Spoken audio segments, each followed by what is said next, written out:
Hello నమస్తే అండి. నేను మీ లక్ష్మీ చౌదరిని. వెల్కమ్ టు మిస్టీ మధురిమలు తెలుగు ఆడియో స్టోరీస్. మాది కోరిన ప్రణయం పార్ట్ 238తో మీ ముందుకు వచ్చేసాను. కథలోకి వెళ్ళే ముందు వీడియోకి లైక్స్ హైప్స్ ఇవ్వడం మర్చిపోకండి యార్. మీరు ఇచ్చే లైక్స్ హైప్స్ వల్ల కథ మరింత మందిలోకి రీచ్ అవుతుంది.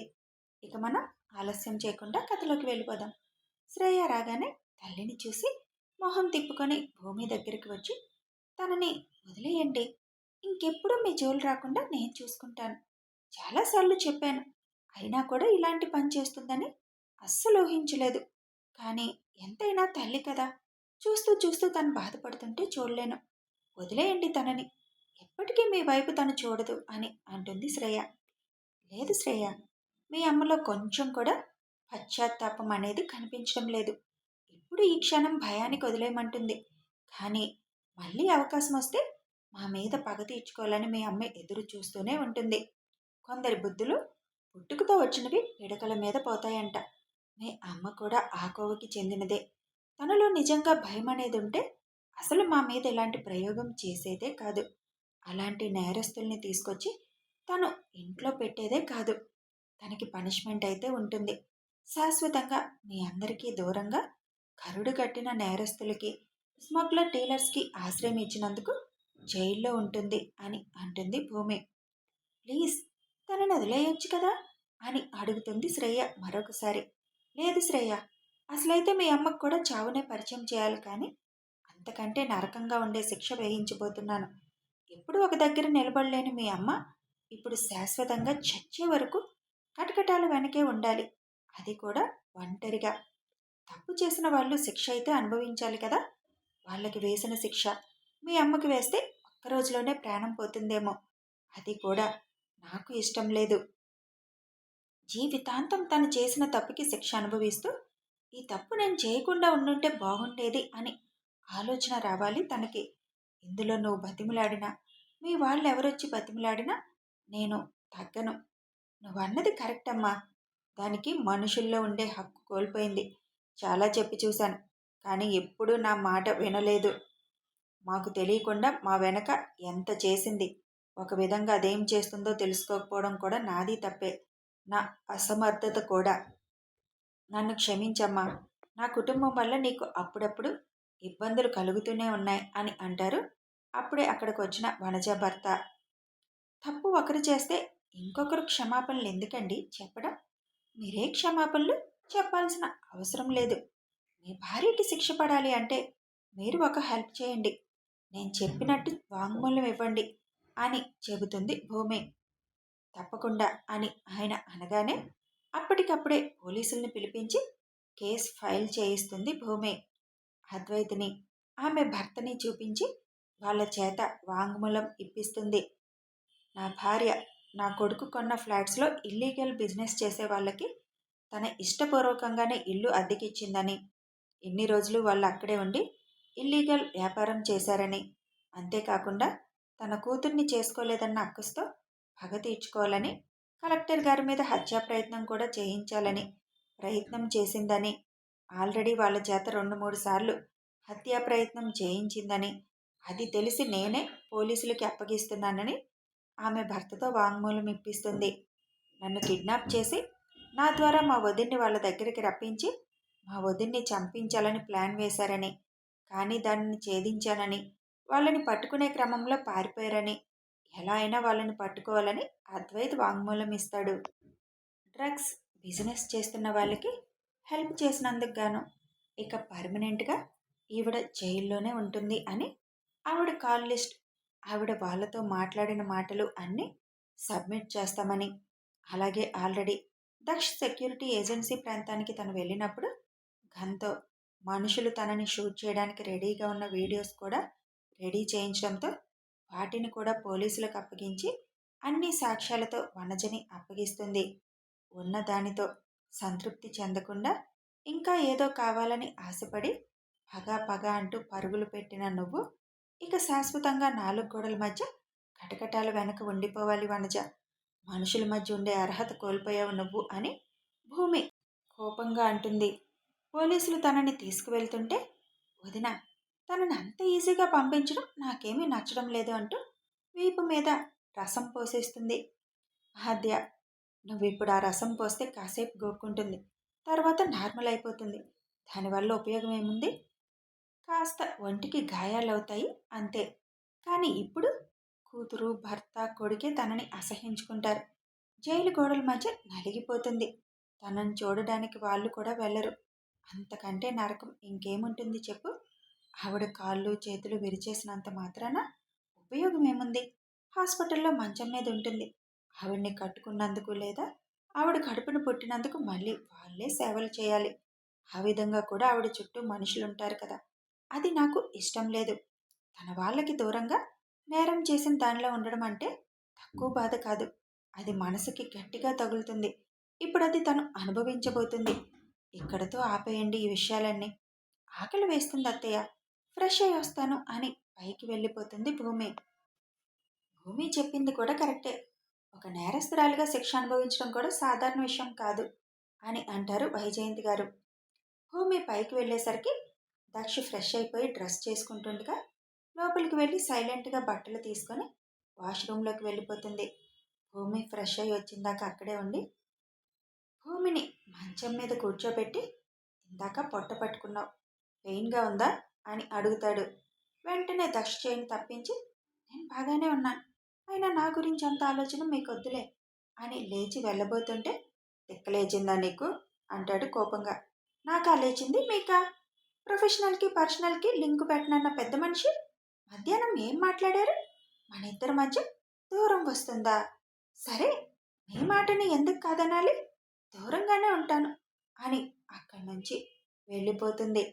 నడుం మీద చేతులు వేసుకొని ఉఫ్ అని గాలిని వదిలి ఎక్కువ చేస్తుంది బాగా.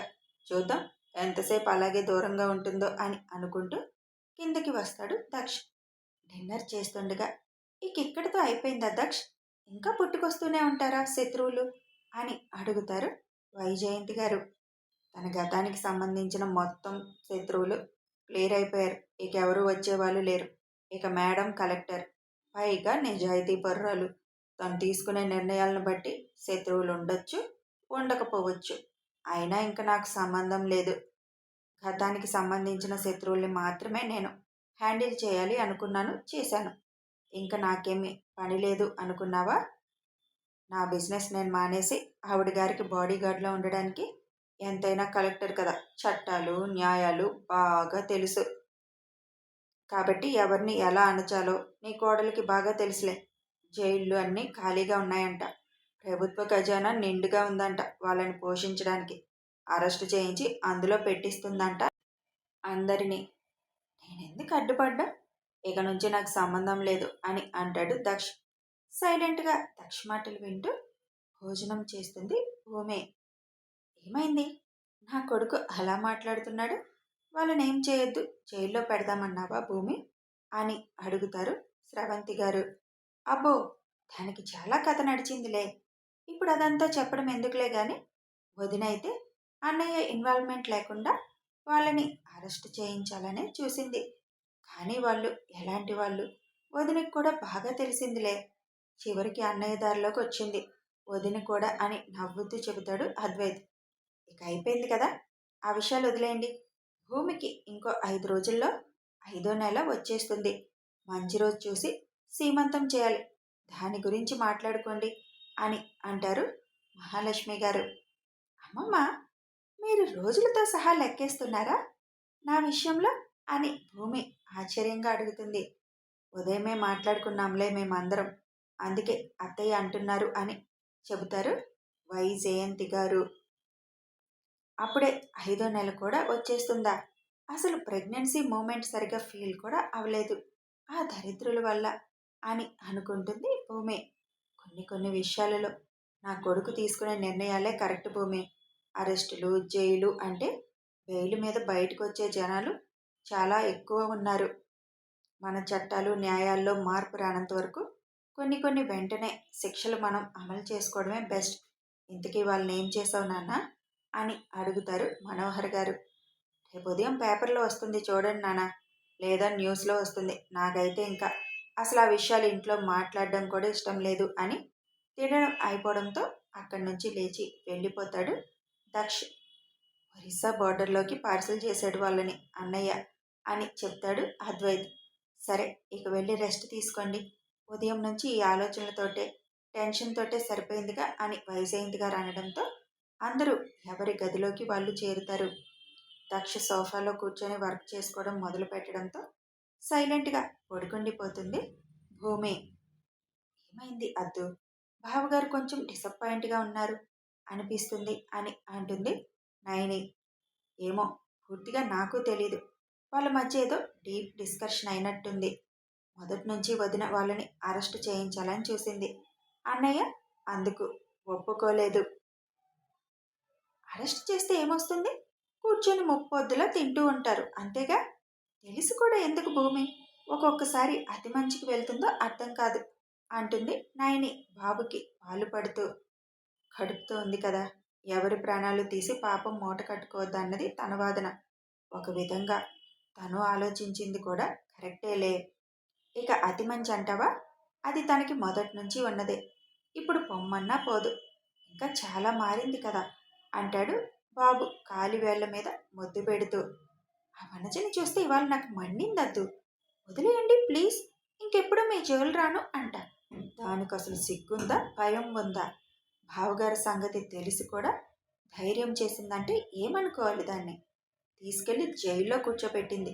ఈ విషయంలో నాకు కూడా భూమి మీద కోపంగా ఉంది అంటుంది నయని. నవ్వుతూ పాలు తాగినవాడు పోసి నవ్వులు నవ్వుతుంటే వాడిని తన గుండెల మీదకి తీసుకుంటూ, నువ్వు కూడా వైల్డ్గానే ఆలోచిస్తున్నావా అని అడుగుతాడు అద్వైత్.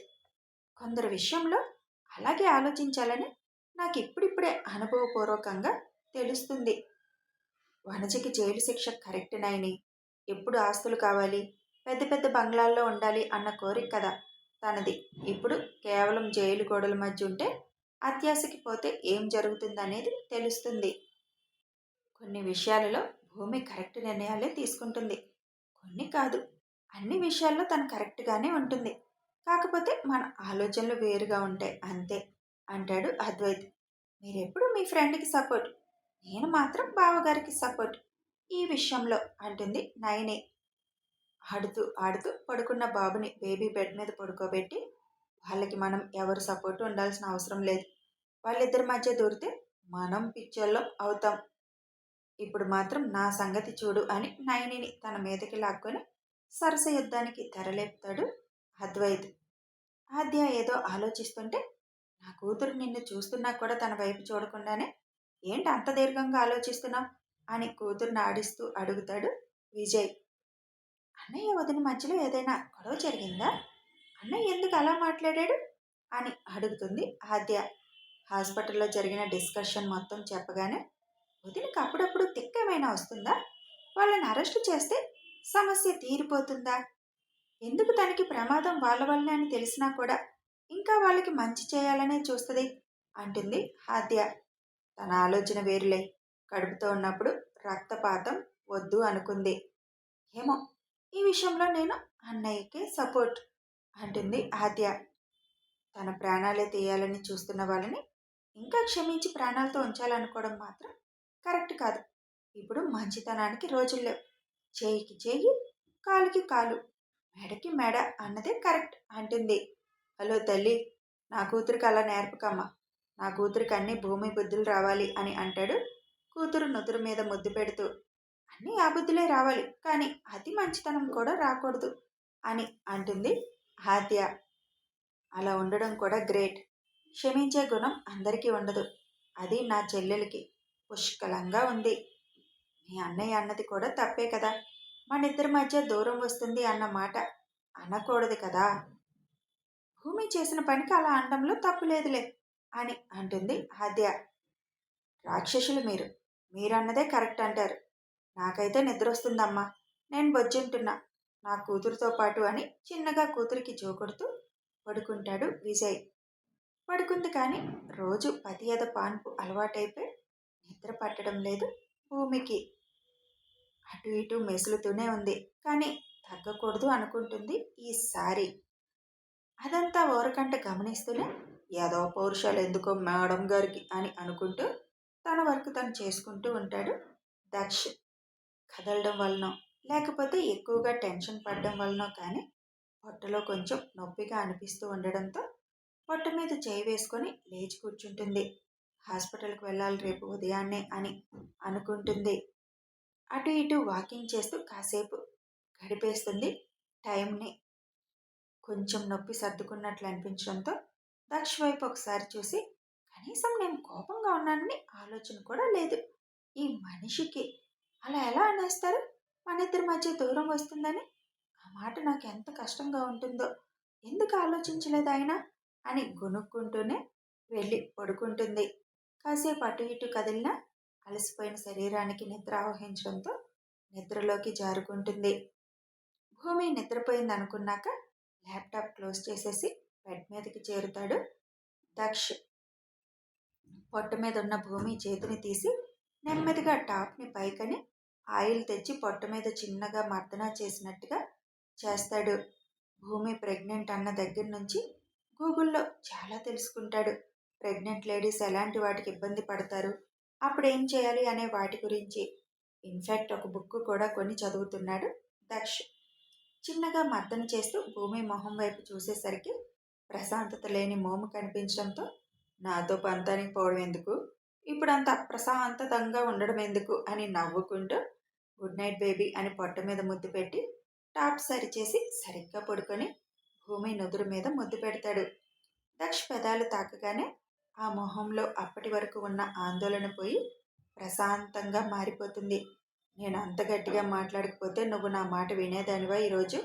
ఎంతసేపు అరెస్టు అరెస్టు అంటావు. అరెస్టు చేస్తే సమస్య తీరిపోయే మనుషులా వాళ్ళు? చూసావు కదా ఎంత క్రూరంగా ఆలోచించారో. తెలిసి కూడా మళ్ళీ ఈ పంతం ఎందుకో. ఇప్పటి వరకు ఎత్తులకి పై ఎత్తులు, శత్రువులతో పోరాటాలు, టెన్షన్లు ఇవే సరిపోయాయి మనకి.